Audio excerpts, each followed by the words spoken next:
Pues sabemos que cuando se desarme esta carpa terrenal en la cual vivimos, es decir, cuando muramos y dejemos este cuerpo terrenal, tendremos una casa en el cielo, un cuerpo eterno hecho para nosotros por Dios y no por manos humanas. Nos fatigamos en nuestro cuerpo actual y anhelamos ponernos nuestro cuerpo celestial como si fuera ropa nueva. Pues nos vestiremos con un cuerpo celestial, no seremos espíritus sin cuerpo. Mientras vivimos en este cuerpo terrenal, gemimos y suspiramos, pero no es que queramos morir y deshacernos de este cuerpo que nos viste, más bien queremos ponernos nuestro cuerpo nuevo para que este cuerpo que muere sea consumido por la vida. Dios mismo nos ha preparado para esto y como garantía nos ha dado su Espíritu Santo. Así que siempre vivimos en plena confianza, aunque sabemos que mientras vivamos en este cuerpo, no estamos en el hogar celestial con el Señor, pues vivimos por lo que creemos y no por lo que vemos. Sí, estamos plenamente confiados y preferiríamos estar fuera de este cuerpo terrenal, porque entonces estaríamos en el hogar celestial con el Señor. Así que, ya sea que estemos aquí en este cuerpo o ausentes de este cuerpo, nuestro objetivo es agradarlo a Él, pues todos tendremos que estar delante de Cristo para ser juzgados. Cada uno de nosotros recibirá lo que merezca por lo bueno o lo malo que haya hecho mientras estaba en este cuerpo terrenal. Es una alegría volvernos a encontrar hoy jueves en este espacio de estudio bíblico que tenemos como iglesia. Y dentro de la serie Una introducción a la teología sistemática, empezamos hace 2 jueves con el tema de la muerte y el estado intermedio, respondiendo con la idea de poder responder preguntas como ¿cuál es el propósito de la muerte en la vida cristiana? ¿Qué le sucede a nuestros cuerpos y almas cuando morimos, por ejemplo? Y habíamos dicho que desde la perspectiva de lo que somos en Cristo, es bueno poder pensar sobre la muerte, el saber por qué morimos, al mismo tiempo que es importante saber cómo mirar nuestra propia muerte, cómo nos afecta esa posibilidad y también la muerte de otro. Y en último lugar, comentábamos que debemos preguntarnos lo que nos sucede entre el tiempo en que morimos y el tiempo en que Cristo vuelve, para darnos nuestros cuerpos nuevos de resurrección. Y precisamente estos son los 3 puntos en que hemos dividido este tema. ¿Por qué mueren los creyentes? ¿Qué debemos pensar de nuestra muerte y la muerte de otros? ¿Y qué sucede cuando las personas mueren? Los jueves anteriores abordamos los 2 primeros puntos. ¿Por qué mueren los creyentes? ¿Y qué debemos de pensar de nuestra muerte y de la muerte de otros? Y entre hoy jueves y el próximo jueves vamos a abordar el 3er punto. ¿Qué sucede cuando las personas mueren? Y en este 3er punto veremos principalmente 2 realidades. La primera es que las almas de los creyentes van de inmediato a la presencia de Dios. Y la segunda es que las almas de los no creyentes van de inmediato al castigo eterno. Comenzamos, por tanto, con la primera realidad. Las almas de los creyentes van de inmediato a la presencia de Dios. Y la muerte es una interrupción temporal de la vida corporal y la separación entre el alma y el cuerpo. Una vez que el creyente ha muerto, aunque su cuerpo físico queda en la tierra, en el momento de la muerte, el alma o espíritu de ese creyente va de inmediato a la presencia de Dios con regocijo. Podemos verlo por ejemplo, en los pensamientos de Pablo. Cuando Pablo piensa en la muerte, dice: así que nos mantenemos confiados y preferiríamos ausentarnos de este cuerpo y vivir junto al Señor. 2 Corintios 5:8. estar separado del cuerpo es vivir junto al Señor. También dice que su deseo es partir y estar con Cristo, que es muchísimo mejor. Escribe en Filipenses 1:23. Y Jesús mismo le dijo al ladrón que moriría en la cruz junto a él lo siguiente: te aseguro que hoy estarás conmigo en el paraíso. Lucas 23:43. Por otro lado, el autor de Hebreos dice que cuando los creyentes se reúnen para adorar, no vienen solamente a la presencia de Dios en el cielo, sino también a la presencia de los espíritus de los justos que han llegado a la perfección. Hebreos 12:23. Sin embargo, como veremos en más detalle a lo largo de este punto, Dios no dejará nuestros cuerpos muertos en la tierra para siempre, porque cuando Cristo vuelva, las almas de los creyentes serán reunidas con sus cuerpos. Sus cuerpos serán resucitados de los muertos y ellos vivirán con Cristo eternamente. Y teniendo esto presente y dentro de esta realidad de que las almas de los creyentes van de inmediato a la presencia de Dios, vamos a ver 4 aspectos. El primero es que la Biblia no enseña la doctrina del purgatorio, la Biblia no enseña la doctrina del sueño del alma, y vamos a ver 2 cuestiones. La primera sería: ¿entraron de inmediato en la presencia de Dios los creyentes del Antiguo Testamento? Y la segunda es: ¿debemos orar por los muertos? Seguramente habrás oído alguna vez hablar del purgatorio. Pues la Biblia no enseña la doctrina del purgatorio. El hecho de que las almas de los creyentes van de inmediato a la presencia de Dios quiere decir que no hay tal cosa como el purgatorio. En la enseñanza católica romana, el purgatorio es el lugar a donde van las almas de los creyentes para ser purificadas por el pecado hasta que estén listas para ser admitidas en el cielo. Según este punto de vista, los sufrimientos del purgatorio los da Dios en sustitución al castigo por los pecados que los creyentes deberían de haber recibido en la vida, pero que no los recibieron. Pero, como dije antes, la Biblia no enseña esta doctrina y es en verdad contraria a los versículos que acabo de citar.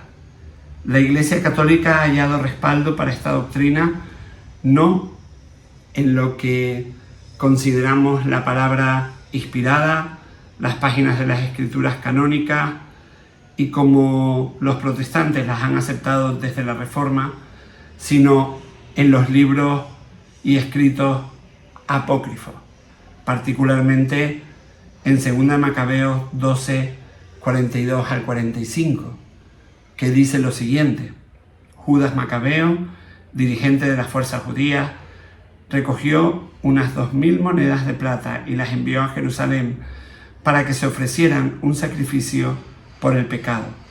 Hizo una acción noble y justa con miras a la resurrección. Si él no hubiera creído en la resurrección de los soldados muertos, habría sido innecesario e inútil orar por ellos. Pero como tenía en cuenta que a los que morían piadosamente los guardaba una gran recompensa, su intención era santa y piadosa. Por esto hizo ofrecer este sacrificio por los muertos para que Dios les perdonara su pecado. Aquí es claro que se aprueba la oración por los muertos y también el ofrecer ofrendas a Dios para que libre a los muertos de sus pecados. Pero en clara respuesta se debe decir que esta literatura, este libro de Macabeo, no es un libro inspirado, no tiene la misma autoridad que el resto de libros que componen el canon de la palabra. Y no se debe tomar como una fuente de autoridad, de doctrina.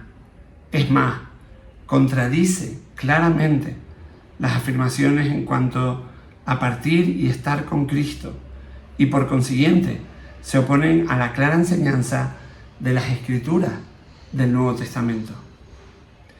Y todavía más cuando habla en cuanto a que Judas Macabeo ofreció sacrificios por los muertos. Eso contradice la enseñanza explícita del Nuevo Testamento de que solo Cristo hace expiación por nosotros, solo Jesús. Y finalmente este pasaje en 2 de Macabeo es difícil de encajar incluso en la enseñanza católica romana, porque enseña que se debe ofrecer oraciones y sacrificios por los soldados que han muerto en el pecado moral de la idolatría, que no se puede perdonar según la enseñanza católica romana, con la posibilidad de que puedan ser liberados de su sufrimiento. La teología católica romana también halla respaldo para la doctrina del purgatorio, primordialmente en el pasaje de 2 Macabeos que acabo de leer y en la enseñanza de la tradición de la Iglesia también. Y algunos autores encuentran respaldo a la doctrina del purgatorio en textos como 2 Timoteo 1:18, Mateo 5:26, 1 Corintios 3:15 o Mateo 12:32. Y vamos a ver, por ejemplo, 2 Timoteo 1:18, donde Pablo dice respecto a Onesíforo lo siguiente: al contrario, cuando estuvo en Roma me buscó sin descanso hasta encontrarme. Que el Señor le conceda hallar misericordia divina en aquel día. Tú conoces muy bien los muchos servicios que me prestó en Éfeso. 2 Timoteo 1:17-18. La afirmación de los que hayan aquí respaldo para la doctrina del purgatorio es que Onesíforo evidentemente ya no estaba vivo para el tiempo de la segunda epístola de Timoteo. Y esto parece basarse en el hecho de que Pablo se refiere no al mismo Onesíforo, sino a la familia de Onesíforo. 2 Timoteo 1:16. Sin embargo, esa frase no demuestra que Onesíforo haya muerto, sino solo que Pablo le deseaba bendiciones, no solo para él, sino para toda su familia. Y esto no sería raro, puesto que Onesíforo había servido en Éfeso, en donde Pablo había trabajado por 3 años. Y esto lo podemos ver en 2 Timoteo 1:18 y compararlo con el capítulo 4, versículo 19. Por tanto, edificar una doctrina para el purgatorio en la idea de que Onesíforo ya había muerto es simplemente edificar en una presuposición que no se puede respaldar con una clara evidencia. Por otro lado, en Mateo 12:32 leemos que Jesús dice lo siguiente: el que hable contra el Espíritu Santo no tendrá perdón ni en este mundo ni en el venidero. Y aquí otro argumento es que esta oración deja abierta la posibilidad de que los pecados son perdonados no solo en este mundo, sino también en el mundo venidero. Sin embargo, esto es solo un error de razonamiento. Decir que algo no sucederá en la era venidera no implica que pueda suceder en la era venidera. Por eso, lo que se necesita para demostrar la doctrina del purgatorio no es una afirmación negativa como esta, sino una afirmación positiva que diga que la gente sufre con el propósito de continuar la purificación después de que mueren. Pero las Escrituras, la palabra de Dios, en ninguna parte dice esto. En 1 Corintios 3:15, Pablo dice que en el día del juicio, la obra que cada uno haya hecho será juzgada y probada por fuego. Y luego dice: pero si su obra es consumida por las llamas, él sufrirá pérdida, será salvo, pero como quien pasa por el fuego. Pero esto no habla de que la persona será consumida o que sufrirá castigo, sino simplemente que sus obras son probadas por fuego. Lo que es bueno será como el oro, como la plata o las piedras preciosas, que duran para siempre, como leemos en el versículo 12. Por otro lado, finalmente en Mateo 5:26, después de advertir a sus oyentes que de alguna manera se arreglen rápidamente con aquellos que los han acusado mientras están yendo al tribunal, para que el acusador no los entregue al juez, el juez al guardia y sean echados en la cárcel, Jesús entonces les dice: no saldrás de allí hasta que pagues el último centavo. El argumento de autores católicos es que entiende esto como una parábola que enseña una condición limitada de tiempo de castigo en el otro mundo. Pero con total certeza no hay indicación en el contexto de que esto sea una parábola.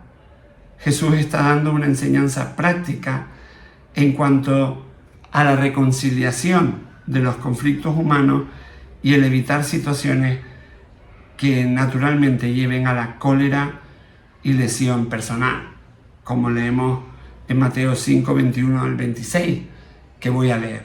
Te animo a que puedas abrir la Biblia y seguir la lectura conmigo. Han oído que a nuestros antepasados se les dijo: no asesines, si cometes asesinato quedarás sujeto a juicio. Pero yo digo, aun si te enojas con alguien, quedarás sujeto a juicio. Si llamas a alguien idiota, corres peligro de que te lleven ante el tribunal. Y si maldices a alguien, corres el peligro de caer en los fuegos del infierno. Por lo tanto, si presentas una ofrenda en el altar del templo y de pronto recuerdas que alguien tiene algo contra ti, deja la ofrenda allí en el altar. Anda y reconcíliate con esa persona. Luego ven y presenta tu ofrenda a Dios. Cuando vayas camino al juicio con tu adversario, resuelvan rápidamente las diferencias. De no ser así, el que te acusa podría entregarte al juez, quien te entregará a un oficial y te meterán en la cárcel. Si eso sucede, te aseguro que no te pondrán en libertad hasta que hayas pagado el último centavo. Aquí podemos ver el contexto claro de esta afirmación de Jesús. Otros pasajes de la Biblia que a veces se han mencionado en respaldo para la doctrina del purgatorio simplemente no hablan directamente de la idea para nada y se pueden entender fácilmente en términos de castigo y liberación de la angustia de esta vida o de una vida de eterna bendición con Dios en el cielo, en la vida venidera. Un problema incluso más serio con esta doctrina es que enseña que debemos añadir algo a la obra redentora de Cristo y que su obra redentora por nosotros no fue suficiente para pagar la pena por todos nuestros pecados. Pero esto es, por cierto, totalmente contrario a la enseñanza de las Escrituras, como sabemos. Todavía más, en un sentido pastoral, la doctrina del purgatorio les roba a los creyentes el gran consuelo que debe ser suyo al saber que los que han muerto han ido de inmediato a la presencia del Señor y saber que también ellos, cuando mueran, pasará lo mismo. Iremos también a la presencia del Señor. Partirán y estarán con Cristo, que es muchísimo mejor, como dice Filipenses 1 al 23. Es importante tener esta realidad clara de que el purgatorio no es ninguna enseñanza bíblica ni está basada en la enseñanza bíblica tampoco. Por hoy lo vamos a dejar aquí y el próximo jueves veremos que la Biblia tampoco enseña la doctrina del sueño del alma y veremos dos cuestiones. ¿Entraron de inmediato en la presencia de Dios los creyentes del Antiguo Testamento? Y la segunda cuestión es si debemos orar por los muertos. Pero esto es para el próximo jueves. Que tengas una buena tarde. Un abrazo muy grande.